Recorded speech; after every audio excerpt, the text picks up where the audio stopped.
அஷ்டாங்க யோகத்தினுடைய இரண்டாவது அங்கமான சையமம், அதாவது தாரணா தியான சமாதியை பற்றி பார்த்ததுக்கப்புறமா இப்போது நிரோத பரிணாமம் அப்படிங்கிற ஒரு புது டேர்மை பற்றி பார்த்தோம்.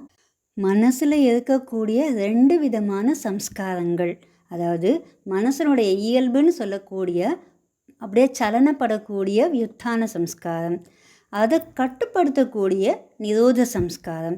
இந்த 2 சம்ஸ்காரங்களில் முதல் சம்ஸ்காரத்தை குறைச்சி ரெண்டாவது நல்ல அதிகரிக்கக்கூடிய நிலைக்கு பேர் நிரோத பரிணாமம் அப்படிங்கிறத பார்த்தோம். பரிணாமம்னாலே மாற்றம், அதாவது சேஞ்ச் அப்படின்னு அர்த்தம் இல்லையா? இன்னும் கூட ஒரு சில பரிணாமங்களை பற்றி நம்ம அடுத்தடுத்து பார்க்க போகிறோம். இப்போ அடுத்த ஃபார்முலாவில் சமாதி பரிணாமம் அப்படின்னா என்னென்னு சொல்லியிருக்கார் பதஞ்சலி மகர்ஷி.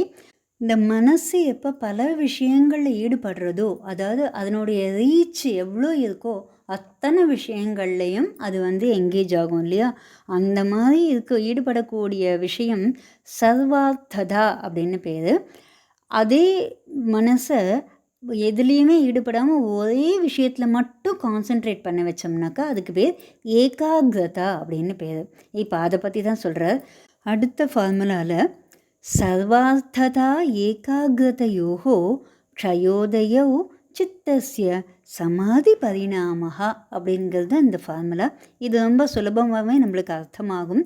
அதாவது பல விஷயங்களில் ஈடுபடக்கூடிய சர்வார்த்ததா ஏகாகிரதையோஹோ, ஏகாகிரதம்ங்கிற கான்சன்ட்ரேஷன், இது ரெண்டுத்தில் சர்வார்த்ததா க்ஷயமாகணும், அதாவது குறையணும்.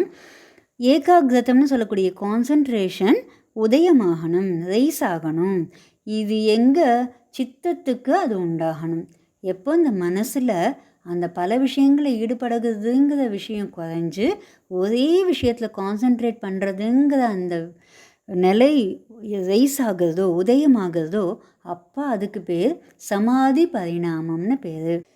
இதை கொஞ்சம் புரிஞ்சுக்கிறதுக்காக ஒரு சின்ன உதாரணம் பார்க்கலாம். ஒரு சின்ன பையன் அவள் அப்பா கிட்ட ரொம்ப நாளாக யோகாபியாசம் பண்ணுறத பார்த்துட்டு, அப்பா சமாதி நிலைன்னா என்ன அப்படின்னு கேட்டான். இவனுக்கு புரிய வைக்கணும் அப்படிங்கிறதுக்காக அவள் அப்பா கிரமப்படி அந்த பாயெல்லாம் விரித்து அந்த ஆசனத்தில் உட்காந்துட்டு அவனுக்கு முன்னாடி ஒரு பால் வச்சுட்டு நீ இதையே கான்சென்ட்ரேட் பண்ணு அப்படின்னு சொன்னார். அவனும் அதே மாதிரியே கொஞ்சம் நேரத்துக்கு ஒரு நிமிஷத்துக்கு அது பாலை கான்சென்ட்ரேட் பண்ணிகிட்டு இருந்தான். அடுத்த நிமிஷத்துக்கு அவனுக்கு ஆஹா, இதை பார்த்தா கிரிக்கெட் பால் மாதிரி இருக்கே, இது அப்பா எந்த கடையில் வாங்கியிருப்பார், இல்லை அப்பா கிரிக்கெட் விளையாடும் போது இதை யூஸ் பண்ணின பாலா, ஆஹா இந்த பாலை வச்சு நம்ம விளையாடினா எவ்வளோ சிக்ஸர் அடிக்கலாம், எவ்வளோ ரன்ஸ் எடுக்கலாம் அப்படின்னு அவனுடைய சிந்தனையை அப்படியே ஓட விட்டுருந்தான். ஒரு 10 நிமிஷம் கழித்து அவள் அப்பா அவனுக்கு ஏகாகிரதா சரியாக வரல அப்படிங்கிறத கவனிச்சுட்டு, என்னடா யோசிச்ச அப்படின்னு சொல்லும்போது, அப்பா நான் பாலை பற்றி தான்ப்பா யோசிச்சுட்டு இருந்தேன், இப்போ தியானம் தான் பண்ணிகிட்ருக்கேன் அப்படின்னு சொன்னான்.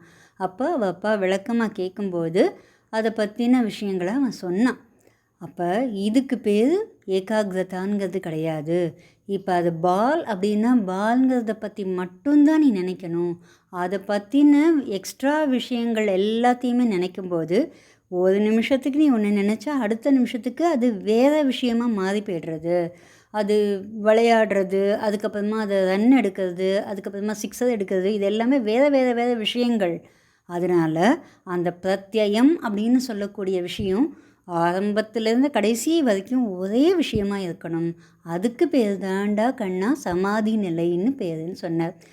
இப்போ இதே விஷயத்து தான் அடுத்த ஃபார்முலாவில் பதஞ்சலி மகர்ஷி சொல்லியிருக்கார். ததா புனः சாந்தோதிதோ துல்லிய பிரத்யயோ சித்தஸ்ய ஏகாகிரதா பரிணாமஹ அப்படின்னு சொல்லிட்டு, இப்போ எண்ண ஓட்டம்னு சொல்லக்கூடிய அந்த பிரத்யயம் சாந்தம்னு சொன்னாக்க இதுக்கு முன்னாடி நினச்சது, உதயம்னு சொன்னாக்க இப்போ ரைஸ் ஆகுறது. இது எல்லாமே துல்லியமாக இருக்கணும் அப்படின்னாக்கா ஈக்குவலாக இருக்கணும்.